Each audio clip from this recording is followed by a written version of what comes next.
یہ میرا باپ تھا، تو نے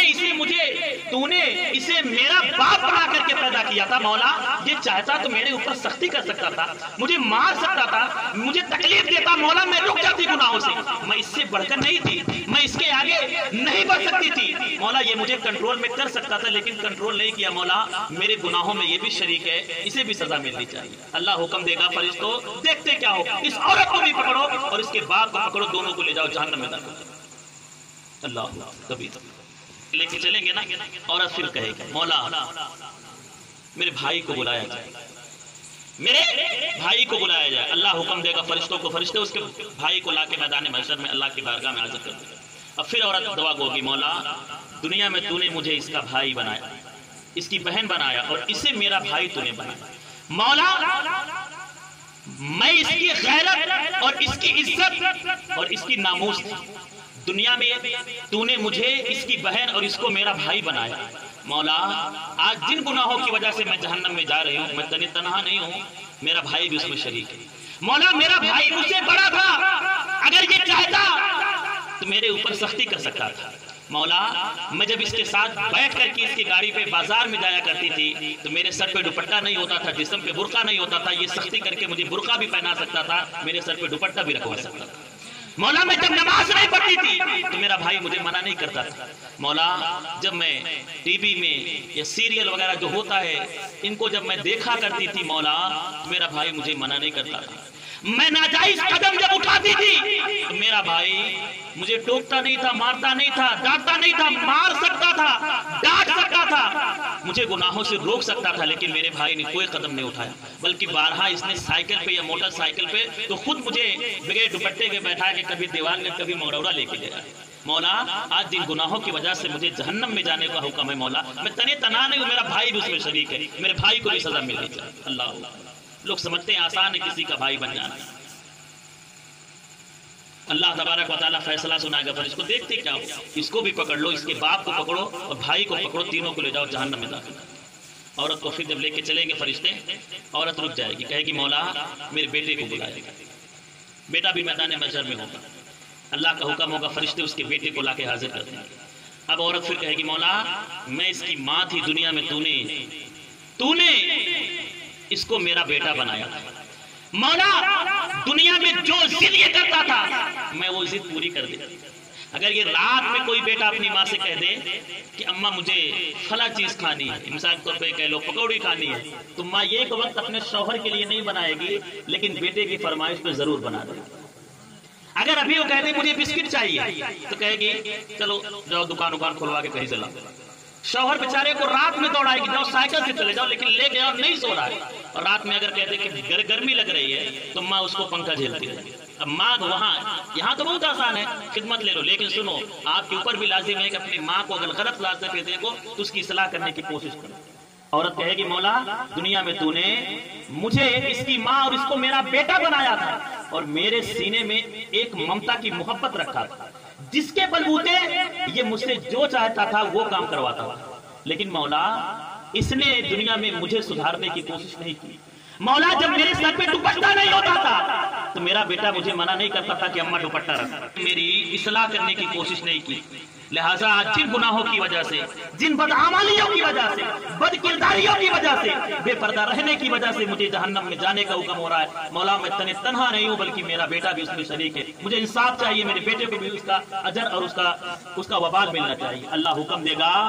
اس کو بھی پکڑ لو، اس کے باپ کو پکڑو اور اس کے بھائی کو پکڑو اور اس کے بیٹے کو پکڑو، سب کو لے جا کے جہنم میں ڈالو۔ ایک آخری آدمی کو بلا دو، بس میرے شوہر کو اور بلا دو۔ اللہ حکم دے گا فرشتوں کو شوہر کو لایا جائے، اور شوہر آ کے کھڑا ہوگا رب کی بارگاہ اور پھر عرض کرنے لگے کہ مولا یہ میرا شوہر اور میں اس کی بیوی، باپ کے بعد تو نے تربیت کی، تعلیم و تربیت کی لگام جو ہے، میری تعلیم و تربیت کی لگام باپ کے بعد مولا تو نے اس کے ہاتھ میں دی،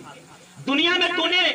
اس مرد کو میرا حاکم بنایا تھا، میں اس کی محکوم تھی، یہ میرا مخدوم تھا، میں اس کی خادم تھی، میں اس کی نوکرانی کی حیثیت سے تھی، مولا میں اس کی بیوی، یہ میرا شوہر، یہ جو کہتا تھا وہ میں کرتی تھی. اگر کہتا تھا کپڑا دھو کے پریس کر تو مجھے کپڑا دھل کے پریس کرنا پڑتا.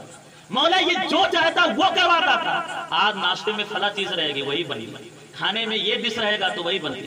ساری چیزیں وہ گنوائے گی وہاں. مولا آج جن گناہوں کی وجہ سے میں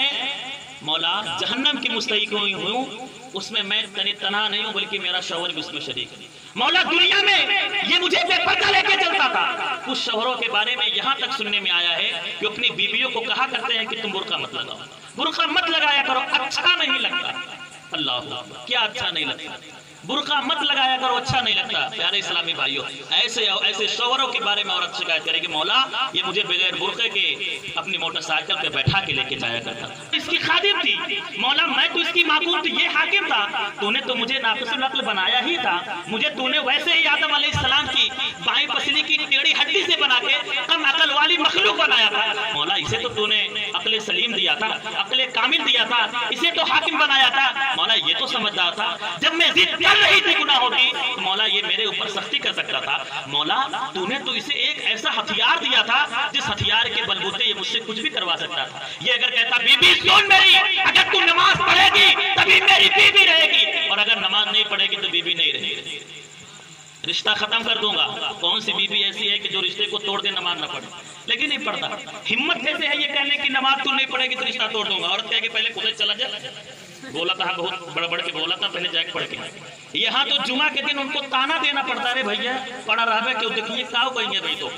جمعہ تو کا ناروزی ہوتا. کچھ ایسے بھی لوگ مل جائیں گے ہر گاؤں میں کہ اللہ اکبر, ایسے بھی لوگ مل جائیں گے کہ جمعہ بھی پڑھنے کی انہیں توفیق نہیں. 5 وقت کی بہت دور کی بات ہے. ان سے کہو تو کہتے نہیں یہ جمعہ نہیں, وہ جو ایک سال میں آتی ہے نا عید کی نماز, میں بس وہ پڑھتا ہوں. آج جن گناہوں کی وجہ سے میں جہنم کے مستحق ہوں مولا, تنہا نہیں, میرا شوہر بھی اس میں شریک ہے. اللہ تبارک و تعالیٰ ساری رودات سننے کے بعد کہے گا مولا کہ فرشتوں کیا دیکھ رہے ہو, اس عورت کو پکڑو, اس کے باپ کو پکڑو,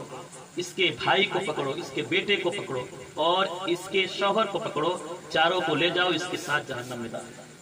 اللہ کیوں نہ عقیدت تجھ سے کرے غم جب کہ ہم کو تجھ سے ملے, کیوں نہ عقیدت تجھ سے کرے غم جب کہ ہم کو